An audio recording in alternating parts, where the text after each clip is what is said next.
Ideological subversion is the process which is legitimate, overt, and open. You can see it with your own eyes.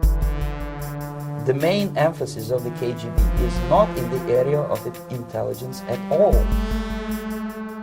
Only about 15% of time, money, and manpower is spent on espionage as such. The other 85% is a slow process which we call either ideological subversion or active measures or psychological warfare. What it basically means is to change the perception of reality of every American to such an extent that despite of the abundance of information, no one is able to come to sensible conclusions in the interests of defending themselves, their families, their community, and their country. It's a great brainwashing process which goes very slow, and it's divided into 4 basic stages.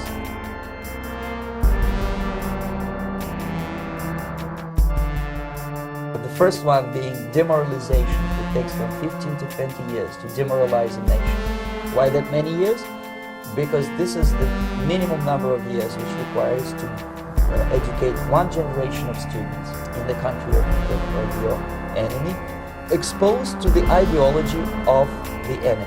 In other words, Marxism-Leninism ideology is being pumped into the soft heads of at least 3 generations of American students without being challenged or counterbalanced by the basic values of Americanism. The result you can see. Most of the people who graduated in the 60s, dropouts or half-baked intellectuals, are now occupying the positions of power in the government, civil service, business, mass media, educational system. You are stuck with them. You cannot get rid of them. They are contaminated. They are programmed to think and react to certain stimuli in a certain pattern. You cannot change their mind, even if you expose them to authentic information.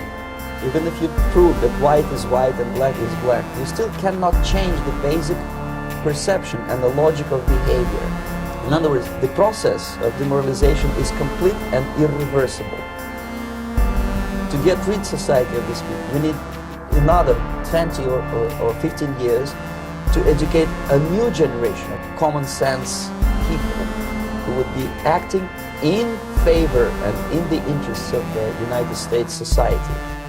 The psychological shock when they will see in future what the beautiful society of equality and social justice means in practice, obviously they will revolt. They will be very unhappy, frustrated people. And the Marxist-Leninist regime does not tolerate these people. Obviously they will join the links of dissenters, dissidents. Unlike in present United States, there will be no place for dissent in future Marxist-Leninist America. Here you can get popular and filthy rich like Jane Fonda for being dissident, for criticizing your Pentagon. In future, these people will be simply squashed like cockroaches. Nobody is going to pay them nothing for their beautiful, noble ideas of equality. This they don't understand, and it will be the greatest shock for them, of course. The demoralization process in the United States is basically completed already. For the last 25 years, actually it's overfulfilled. A person who was demoralized is unable to assess true information. The next stage is destabilization. This time, subverter does not care about your ideas and the patterns of your consumption. Whether you eat junk food and get fat and flabby, it doesn't matter anymore. What matters is essentials. Economy, foreign relations, defense systems. And you can see it quite clearly that in such sensitive areas as defense and economy, the influence of Marxist-Leninist ideas in the United States is absolutely fantastic. I could never believe it 14 years ago when I landed in this part of the world that the process will go that fast.